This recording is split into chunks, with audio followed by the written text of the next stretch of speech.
hata uzunguke mikoa 1400 utoke na nje. Kama hujaingia bungeni, hiyo katiba mpya sahau. Naitwa Roda Kunchela, mwenyekiti wa Chadema mkoa wa Katavi. Nimeona klipu ikitembea mtandaoni, baadhi ya watu wakisema wao ni wanachama wa Chadema lakini pia ni viongozi wa Chadema. Nimeona kuna mzee anaitwa Daniel Mwamba Kalala akijitambulisha kwenye video ambayo inatembea mtandaoni kwamba yeye ni katibu wa baraza la wazee jimbo la Katavi mkoa wa Katavi. Mimi ndio mwenyekiti wa Chadema mkoa wa Katavi, ninafahamu viongozi wangu wote katika wilaya na majimbo yote matano. Hatuna katibu wa wazee anayeitwa Daniel Mwamba Kalala. Katibu wa wazee jimbo la Katavi anaitwa Yusuf Lusato.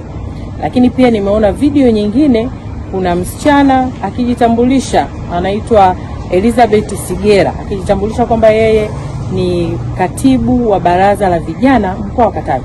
Hatuna kiongozi anaitwa Elizabeth Sigera mkoa wa Katavi.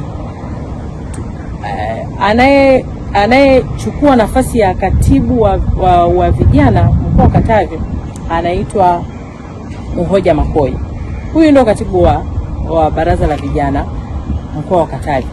Hiki kilichofanyika na hawa watu wanaotumika, walikuwa wanachama wa Chadema, na huyu mzee Kalala alikuwa ni kiongozi wa Chadema.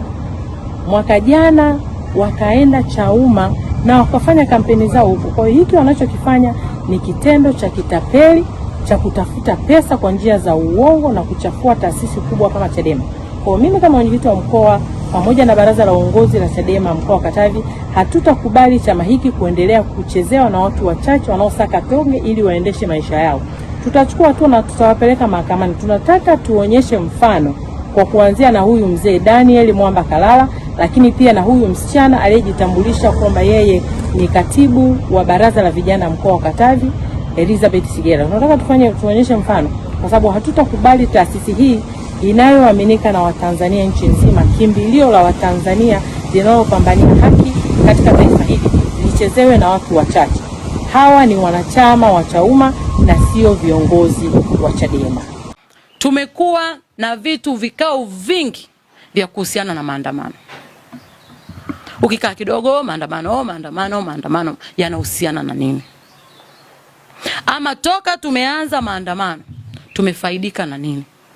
Kila kizazi kitachokuja tunapanda chuki ambayo ya mababu waliotoka huko, badala ya kuanzia pale tulipo tukajua wapi tunapotakiwa kwenda. Niwaombe ndugu zangu, tusikubali maandamano yasiyo na tija kwa sababu tu fulani amesema. Tunajidanganya. Lengo la vyama vya siasa, kila mmoja anapambana kwa maana ya kutaka dola na sio kitu kingine. Lakini kama utakuwa ni mtu wa kwanza kuzila uchaguzi, unaonyesha nini? Maanake kuna vitu viko nyuma ya pazia ambavyo wengine hatuvijui. Tunaweza tukasema watu tupo kwenye chama, kumbe kuna watu ambao wana manufaa na hicho chama kuliko vile ambavyo watu wanaofanyia chama siku zote mpaka kimefika hapo. Unazila kufanya uchaguzi, alafu kesho unataka usimame jukwaani ueleze mambo yaliyotoka. Tunataka kwenda kwenye katiba mpya. Tunataka katiba mpya. Katiba mpya inatungwa na wakina nani? Swali dogo. Tutaenda kutungia katiba uwanjani? Kwenye mikutano? Nyumbani? Tumfuate nyumbani tumwambie tutunge katiba? Jibu ni gumu. Tutakimbizana barabarani tukiweka mabango tunataka katiba mpya? Katiba mpya inapatikana katika Jamhuri ya Muungano wa Tanzania.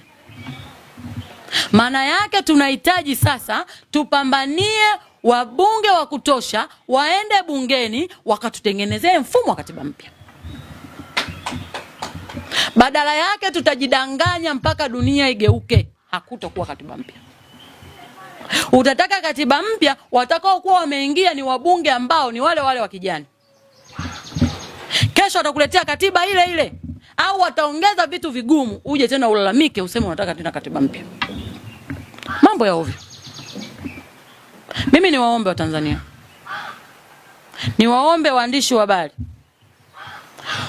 Watu waelewe kwamba katiba mpya inatungwa bungeni ni kuhakikisha kupambana katika majimbo yetu kupata wabunge wa kutosha, wabunge walio na akili timamu, wabunge wanaoweza kusimamia katiba, wabunge wanaweza kusimamia chama na watu wao, kwenda sasa kuandaa lengo kusudi la wananchi wanaotaka katiba mpya. Kule sasa ndio tunapokwenda kupata mabadiliko ya katiba. Kama sio hivyo, tutafanya mchezo wa funika funua, alafu huko pale pale tunadanganyana. Hata uzunguke mikoa 4000 utoke na nje, kama hujaingia bungeni, hiyo katiba mpya sahau. Naombeni tuelewane hapo. Hakuna chama kimoja kitataka kukutengenezea kile ambacho unakihitaji. Badala yake pambana upate wabunge au wabunge wakakuletee katiba mpya.